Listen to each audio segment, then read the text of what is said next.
Hey y'all, it's David Ducker coming back at you with Joshua Powers Pullman, the MVP of the Kitchener RPG scene. Today we're going to be talking about player versus player, PvP combat. So what is PvP combat? That is when two players fight each other. Very simple concept.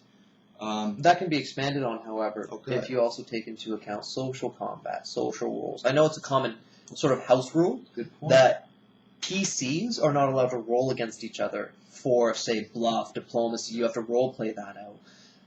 And that's not always the case, but a lot of times it is, because it kind of sucks when your character turns into a toy for a diplomancer. Bard who was like plus 40 to his diplomacy. It's like, oh, could you please slay that enormous giant for me, Mr. Level 2 Paladin? Yeah, I hadn't thought of that. Social combat. Who have you gained with that disallowed you to roll against each other? Because I often will say, roll against each other. Roll among yourselves. I'll take a break as the GM. Initially, you kind of put your foot down and said, no, let's not have any of that. And then that changed once things sort of got more heated, and you're like, oh, this is interesting. I don't need to do anything. And do you think laziness has led to the PvP? I know with Aaron's games, that's often the case. And also with my 4th edition DM's campaign, although we've so rarely ever had a meaning to roll against each other, or a reason to, rather. Because we were like the epitome of the buddy, gung-ho adventure. I can't stand it. My players very often do engage in PvP, in actual combat, and now that you mention it, even more so in social combat. We're in a game, I think you might have been GMing it, and Aaron Kenderson, who you just mentioned, was the Eternal Kender, was playing Kender, Rogue, and a halfling, hobbit, Kender, same difference. Oh no, Kender's completely dwarf, different. not the way Aaron plays it. But he was playing a rogue and what you call a diplomancer, someone with a lot of diplomacy. Well, sort of, yeah. And I was playing an Oread, Rockman. Check out my video, Ecology of the Oreads, for their whole culture and their religion and all that. Mm-hmm. An Oread fighter in full plate armor, and with like a big hammer and a tower shield. And he was like my version of power gaming. Like, he was a total badass, huge strength, huge con, but min-maxed, so we have really weak wisdom, intelligence, charisma. And I was role-playing that. I wanted to play a big, dumb, strong guy. And Aaron, and I was lawful good. Aaron, of course, chaotic neutral, he's a Kender. But he was basically manipulating my character into doing all these horribly evil things. And it was so much fun, that PvP, political PvP, that he had tricked me into raiding a temple. And it was great to have that. Aaron was running that. I was the halfling. Was that you? That was me. I played legitimately evil manipulator, and it fell flat in its face. It was a halfling who took all these disguise raids so he could disguise himself as a human child, actually. Yeah, I thought you were a human child. And you just kind of did what I said. And we were just sticking around. You're like, no, it's okay. This is this is kind of what I want. Like, okay, we had this great symbiotic relationship going. Where I parasitic relationship. Sure, I coined, you smashed. It was great. And then we had a paladin, I think, who was our conscience. Well, I knew Aaron was involved somewhere. Aaron was the DM, and it was, who else was playing? Karina. Karina was playing. Yeah, she was playing the paladin of the fighter who was lawful good. It was like, so she was actually, she went all Mother Goose on my evil little halfling, picking him up and being like, oh, you have to be careful, it's dangerous around here. Like, yeah, sure. Yeah, that was a tremendous amount of fun, and by that definition, though, it would have counted as PvP. Well, and I'd agree with that, but that's a good example why PvP isn't always bad. Yeah, I suppose to me PvP is generally when the characters are at odds. Not necessarily, because you have the Han Solo and the Chewbacca stick. To me, that's like a theme going. It's like combining backstories. But the reason we were at odds is if my character had found out that you intentionally lied to him, he was very lawful good. You would kill He me? would have been mad. He wouldn't have killed you because you're friends and he thinks you're a child. But like if he found out you weren't a child, he'd be very upset.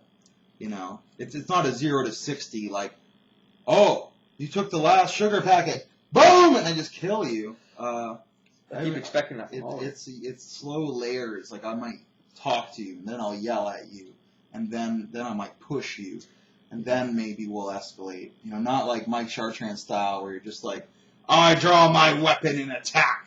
Just Or Phil, for that matter. Or Phil. Phil. Oh, Phil, that was great. We're gonna do a whole Episode?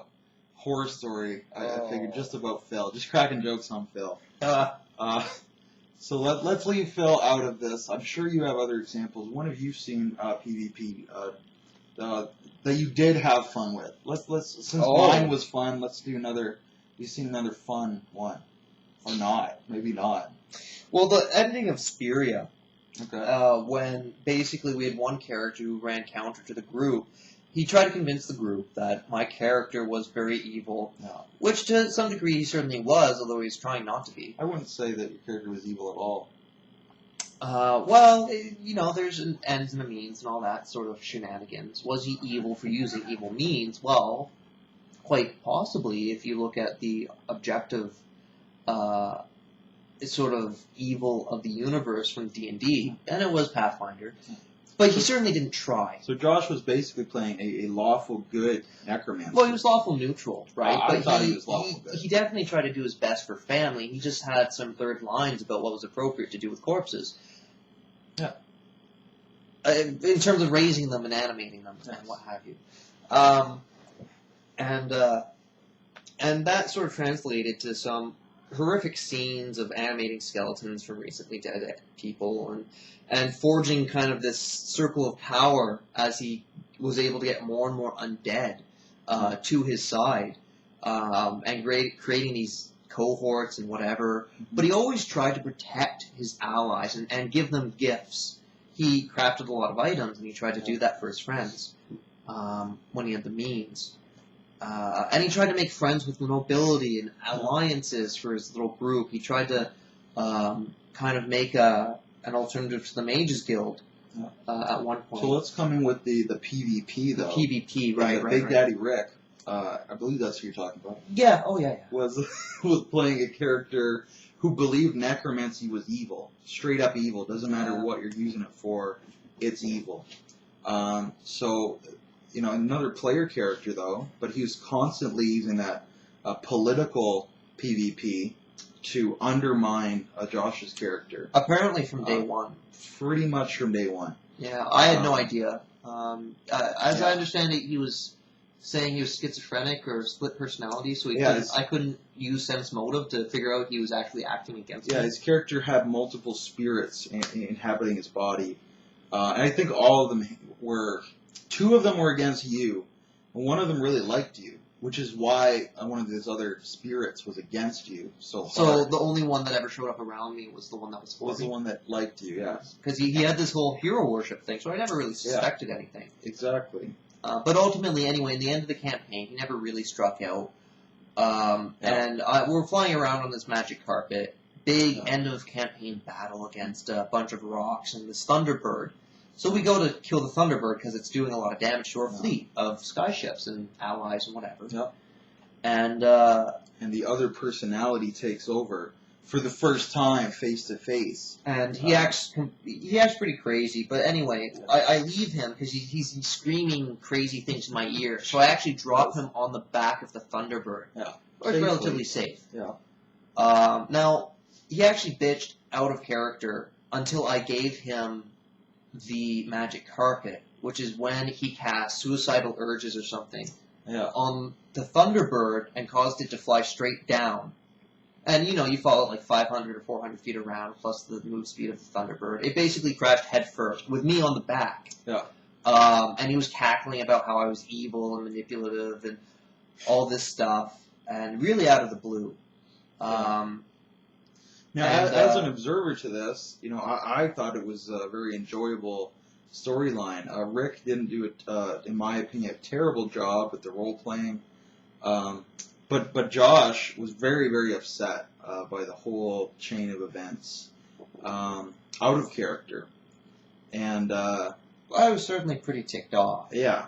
Rick would So and throw this some. is one of the dangers of PvP is if someone feels they're being taken advantage of, if they're trying to engage in good metagaming Well, by not turning on their ally and find out that the door doesn't swing both ways and their ally is turning on them regardless of metagaming. I mean, everyone at the table was pissed off at Rick. It wasn't just me. Except me. My concern was that I had no opportunity to counter this. It was always, it just happened, and I didn't really have any means of correcting it. So anyway, back to the PvP. I survived that.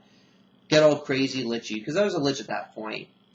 And Sacrifices his humanity and his actually goal of having a family to protect the city and the people he actually cared for. life, which I think is an incredibly good action. Even though to become a lich, he used a soul stone basically as a ingredient in it, which is inherently evil act, even though the soul was long gone, crazy and whatever. He consumed the essence of the soul. Evil action. That is somewhat evil. It was.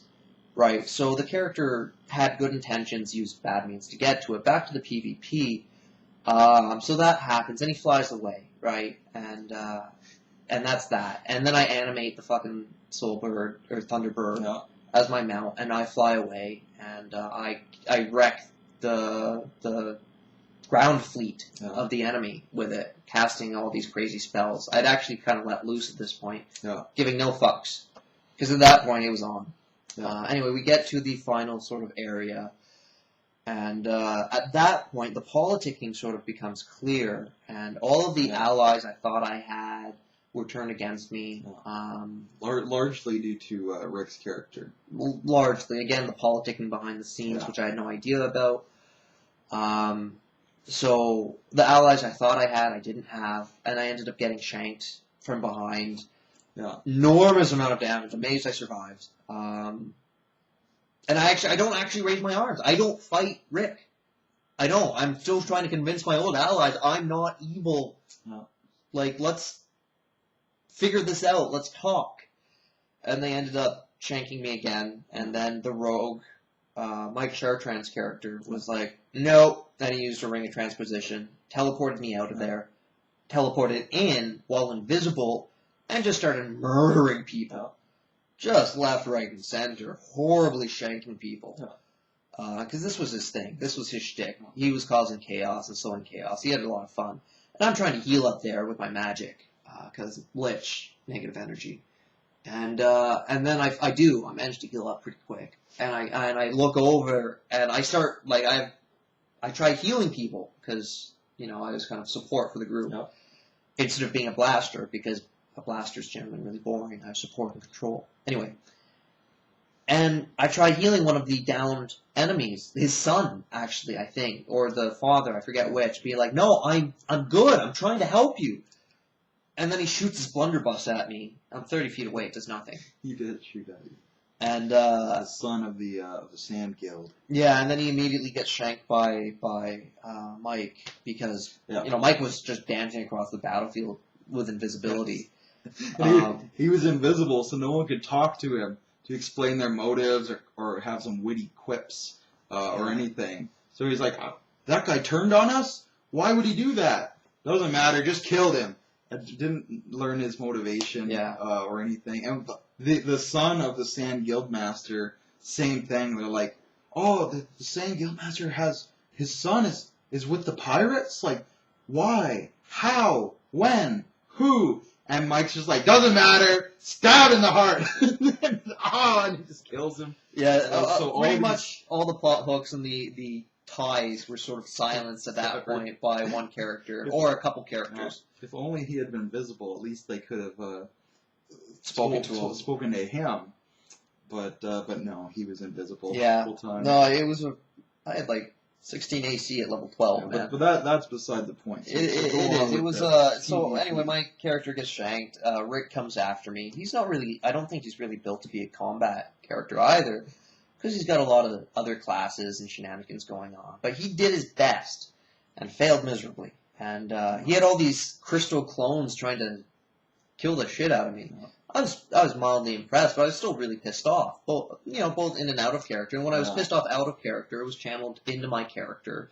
So it was some great role playing generated from that, which is I'm good. playing the role of Josh being angry at Rick. Well, no, it was Quentin being angry at that point pretty much the world, because all of his alliances had fallen through. Someone he considered an ally or friend had just horribly stabbed him in the back. He never actually was told, "Oh, I've manipulated events behind your back," at all. So he was just like, "Oh, all these people are allied against me. Well, don't, because we should talk it out." And like, nope. So that was sort of PvP. It was kind of one-sided PvP because I didn't actually kill anyone. I just tried to talk it out. I kept trying, and I kept getting attacked, like viciously attacked. And the only reason I survived is shenanigans. And, Our gaming. Yeah, sort of. A lich as a Dread Necromancer, charisma to hit points, plus all that jazz. And it doesn't matter, mechanics behind it. I survived. And so that was sort of the most sour note I have for PvP, because it was basically the culmination of this really grand campaign where everything my character had ever attempted kind of turned to shit. And all the clerics who cast True Resurrection on him died in the battle. Most of them by Mike Chartrand or Aaron's character or whatever. They were eaten or whatever. So nobody could actually make him a human again. So he could just fuck off, go to another land and have a family and just say goodbye. I'm out. I'm done. So he just ended up walking into the desert. It was very, very dramatic, though. Even the way it played out, it was very dramatic. It was a great conclusion. That emotionally was probably ruined a little bit for Josh because of his PvP experience that he did not enjoy. So that and that's a great example of the problems that can come about, hurt feelings out of the game. It can. Rick did a lot of things though. It wasn't just the one thing. He was that guy to a T. Well, Rick's a unique fellow. He can be at times difficult to get along with, even regardless of the actual gaming. Mm-hmm. But so that's one example that the hurt feelings can come into play. The other main problem with PvP is when the party composition breaks down. When this happened at the end of the campaign. That's the perfect time to betray the party, because it's just this climactic moment. It can really add to the climax. That's when I'm going to betray the party. Yes, that's when Josh will betray the party. But if you're working this betrayal too early, and you engage in the PvP early, one way or the other, probably we're going to lose a character out of the party, and that can damage our ongoing storylines. And then you'll have to bring in a new character, and that can be difficult. Mm-hmm. So that can cause a lot of storyline problems there as well as the hurt feelings. Trying to think what would be a good example. Can you think of one of when you've seen that? When the party composition broke down, the quest broke down, the storylines because of some PvP. Have you come across that? I'm not sure that I've. Well, maybe I can think of an example. I was playing as a fighter, sorcerer, rogue kind of gimmick. It was a point buy system, but I had a pretty broad skill set, and I joined the party and convinced them I was a paladin, using my magic and illusions and charisma, so that I could get access to the temple's holy book, this ancient lexicon that I needed to steal. So I used the name of the party's cleric, and I said, "Oh, I've come to pick up this tome for Pete here, and he's given me full permission. I'm well known as his paladin. I've been playing with the group for like 4 sessions now, so I invested in my betrayal. And everybody bought it. And Pete is sitting there, and he's like, wait a sec, I don't think I sent you to pick anything up, because he doesn't know I'm about to betray him. So I go in there, I get the book, and I'll deliver this to Pete right away. And I start talking to the GM, and like, I head out to the stables, saddle my horse. I start to ride into the desert. And Pete's like, what is going on here? And Megan had come in, she was investigating my character, because she started to get hints about that I wasn't a paladin. So she's following me, and she goes into the temple, and she talks to the priests, and she kind of realizes what's going on, and heads out to intercept me. And, I'm trying to ride out. I fling the doors of the stable open. I got my horse, and standing right in the doorway there is Megan, like, hands on her hips. She's like, you got some explaining to do, son. And my character is he's caught red-handed, like he's fleeing the city, and he's got all his desert garb on. He's like throwing away his pilgrim's robes into like the dung heap at the end of the stable. So my character would not allow himself to be confronted. Like, he knew the jig was up. So he's like, etherealness, and I just go ethereal. And I start running through the stables, through all the different stables, and then turn off through the wall and try to hide in the city. So with this chase scene, and Pete is just like, what? But paladins can't be ethereal? Paladins can't... Oh, and he finally realizes, like, not only am I betraying him, I'm not even a paladin. I'm not the class he thought I was. I sure don't worship his god. So, I worship a god. Not that he gives me spells, but I have a religion. But it's not the one he thinks that it is. So Megan and I engage in some PvP. It's more like a chase than a fight, because my character would lose in a fight. So he's ethereal and invisible, and he's casting illusions to try to throw her off the trail. But unfortunately, and I had talked about this with the GM beforehand, about what my character really was, why he was really with the party, and different ways that this could be revealed so that I could stay with the party. And unfortunately, every opportunity that the GM had to keep me with the party, he did not engage in. So, like, for the tome, I was, like, looking for this piece of information. And if it wasn't in the tome, I would have stuck with the party till I could get it somewhere else. And it was in the tome. The GM is just like, it is in the tome. And I'm like, oh. Like, out of character, I'm like, that's awful. Now I'm going to have to leave.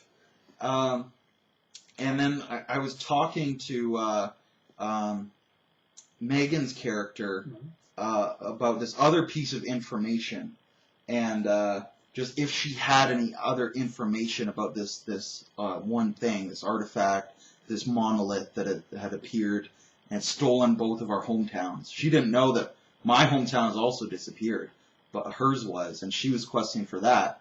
But mine also disappeared the same way.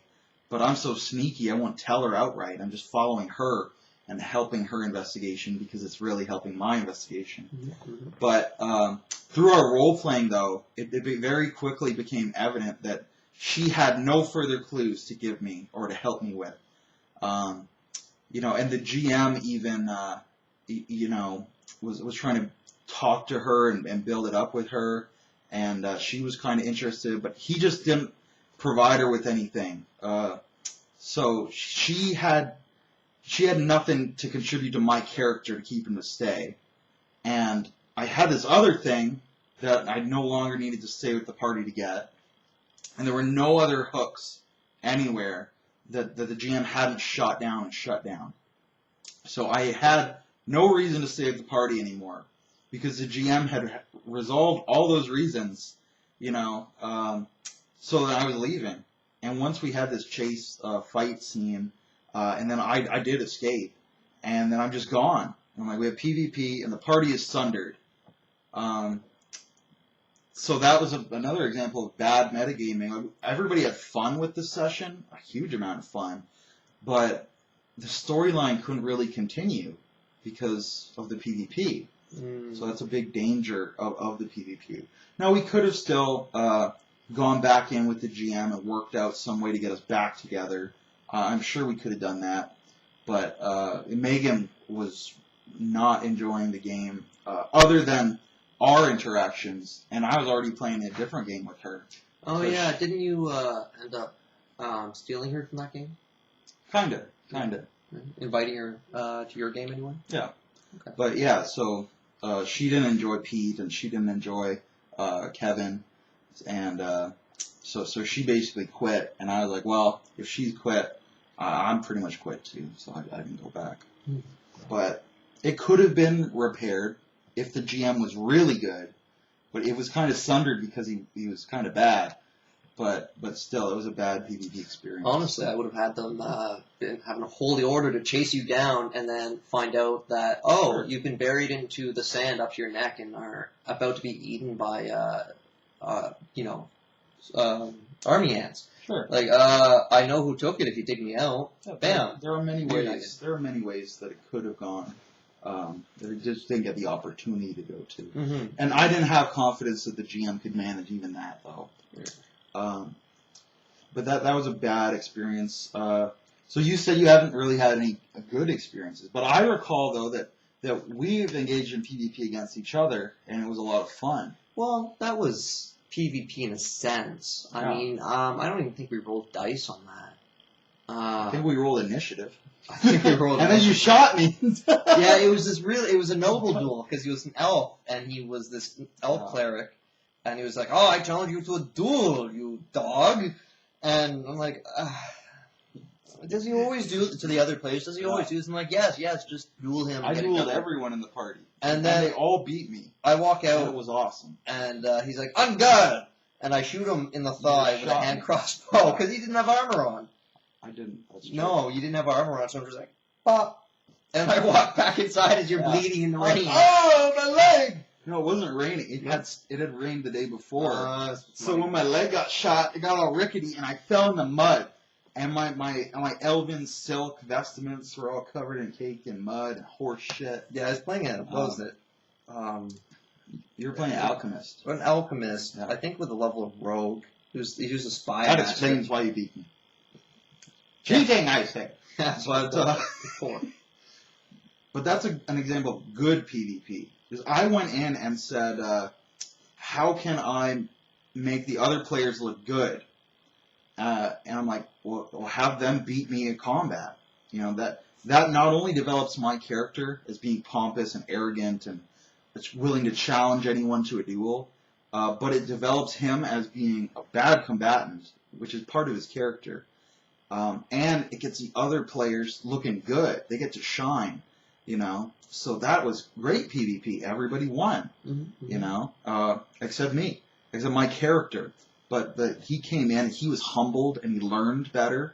And he learned to appreciate the other characters because they're better fighters than him. So he better fucking stay in their good books and keep them around to protect him, you know. So he gained respect for these people because they beat him. So it was great PvP. And we kept it non-lethal. He just wanted to duel to first blood with all these guys, right? So that way, by keeping it less lethal, it was easy to control it. And, you know, he would yield real, you know, quick, or the GM would just describe that he was cut or whatever. So I think that's the way you want to do PvP. Either bring it in at the end of the campaign, betray the party, and so that they can put you down for good.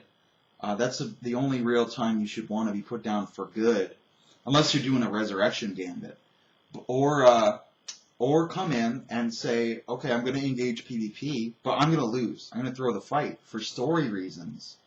And there's a whole bunch of different story reasons you could throw the fight for. You know, it'd be interesting to see the party join in like these arena games and then have to face off against each other, either individually or in teams. I'm going to do a whole campaign that's gladiators, and the party is a team of gladiators. And at times, they might have to fight each other. And we'll have NPCs who are on other gladiatorial teams. So you might be really good friends with these guys, and then you've got to fight them, though. So it'll be a really fun campaign. Short, simple, but fun.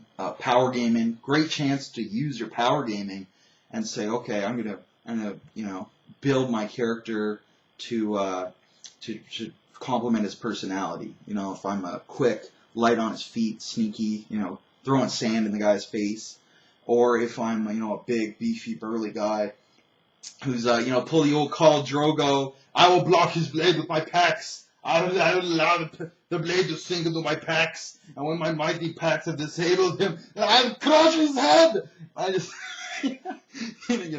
or if you're doing strong Belwas and you just let them cut you, so you have a souvenir to remember them by after they're dead because you chewed their throat out fighting with the Berserk Fury. Mm-hmm. So yeah, a lot of PvP could come into play in that game. And you could do like the rock, paper, scissors. I did a video on triangles, weapon triangles. But you can do the triangle of, heavyweights beat junior heavyweights because they're stronger and tougher. And super heavyweights obviously beat heavyweights for the same reason. But then junior heavyweights, maybe they beat super heavyweights because they're so quick. You can't touch me. Can't touch me. Float like a butterfly, sting like a bee. Float like a butterfree, sting like a bee drill, as they say in Pokemon. Yeah, rumble, Hitmonchan, rumble. But you could throw the fight. If Aaron's playing a Kender and I'm playing a giant, and then you're playing an orc. So then I'll throw the fight to Aaron. Aaron will throw the fight to you, and you throw the fight to me. And we've all developed our fighting styles then. We've all had a chance to highlight them, show them off. And we've all shown that we're all about equal, but there's a triangle in place. Maybe. Ultimately, though, it's, again, I think it comes down to was the PvP fun, which I think everything boils down to. Myself, I know you're looking for those heights of emotion and drama. But I love the debate because a lot of my viewers will agree with you. I don't know why they watch me and then they just argue with me in the comments. But I mean, I'd love to argue. If both groups are agreeable to it, then go nuts, do whatever you want. But for social combat, for melee, physical combat, whatever, don't force the PvP onto someone. Don't be like, well, I have a 20 in diplomacy, you're doing what I say, or, I'm going to kick the shit out of your character almost to death because I can, or whatever your reasons are. If they're like, well, no, let's not do this. I mean, but the problem with that is that with RPGs, you're supposed to have that choice, so there shouldn't really be anything stopping you from doing something like that, other than not being a jackass. And I mean, that's always a kind of a nice thing in RPGs. Not always there, though. That's a very good point. That when I was engaging in PvP with Josh, I didn't prep him beforehand because Josh is such a good player. I knew there wouldn't be a problem. But if I were to engage in PvP with, let's say, Raven, she's not up to Josh's level. She's good. She'd probably kill you. But she's not. Well, that's fine. But she's not up to Josh's level. So I'd probably go to Raven before the game started, out of character, and I'd say, Raven, how about we do this gimmick where we're getting a duel, and you beat me down in the duel? Is that okay? Like, I just don't want you to get worried that I'm trying to kill you or anything. I want the opposite. I want you to look good. But I just letting you know beforehand, just so there's no awkwardness. And that's perfectly fine to do. Absolutely. And your GM will be happy that you wrote your own scene to do. Well, some GMs will be, not to generalize, but some GMs have, we have to get through this and da-da-da. I personally love it when players improvise. I think that's great. It shows an interest and a passion for the game. And I know, but some DMs are just like, let's get this done. We have a module to get through. Stop dueling, you idiots. Let's, or not even a module, but they have such and such planned out for the session that they want to get through because of time constraints. If you have 3 hours to play a game, do you want to stop for half an hour to watch 2 people duel when you have a 5-person group? No. No. So, if it's in break time, rest time, it's on your own time, whatever. Most games have this. You're at the tavern. Let's have a duel in the street. You know, if it's high noon, yeah. You know, hand crossbows at dawn or high noon, whatever. That's a really good point too, because I always assume in my videos sandbox style. But yeah, if you're running a railroad, PvP probably isn't going to happen. It's probably not a good idea. If it is, it'll be like it could be written into the whole story. So but the GM will control most of it. Like I would come to Josh and say, "We've got this railroad, this module. I'm going to run, and one of the party members is going to betray the other party. It's written in. Would you play that PC for me? Because you're my best role player, and you can drop the hints, and at the end you can give your big speech. I've written you a big speech, and then that could be a really fun pop-in game. But if there's if my character Alistair came in, the elf, and he's arguing with the party and he wants to duel them, like you said, you're right. There's no time for that. Ain't nobody got time for that. Yeah. We're in a railroad, son. The train has to run on time. So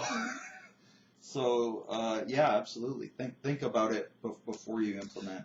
Yeah, I mean, a lot of this sort of thing, to me anyway, is context relevant. I mean, it's always going to change, and always take it with a grain of salt. Oh. At least what I say. I mean, Dave is, of course, faultless in every way, but, take what's said in here with a grain of salt, and always think about your situation. Absolutely. Anything else you had to add on PvP? On PvP, you know what? If you can get the group behind it, cool.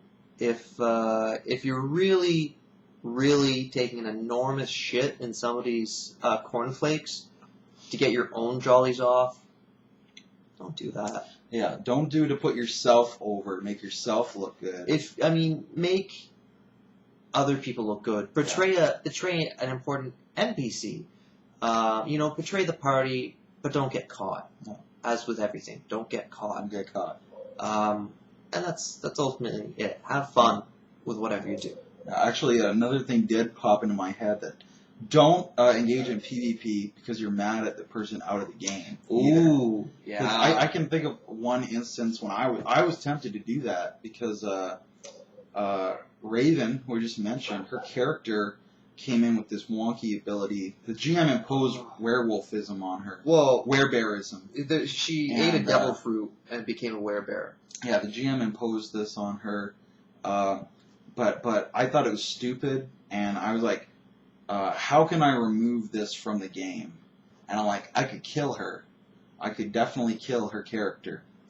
So I was tempted for a minute. I was like, PvP, dick move, but in my opinion, it would have made the game better. So I was really tempted to do that.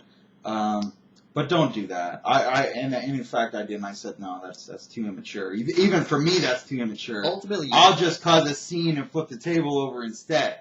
That's much more mature thing to do in this instance. And send out an email after. It's very important. I might have sent out an email. Make sure that they get the message. But no, it's again, don't ruin other people's fun for your own sort of enjoyment. Because nobody likes that, and that's a good way to get kicked out of a game. Yeah. Trying to think of any parting shots on PvPs and in a dynamic, exciting, high energy kind of way.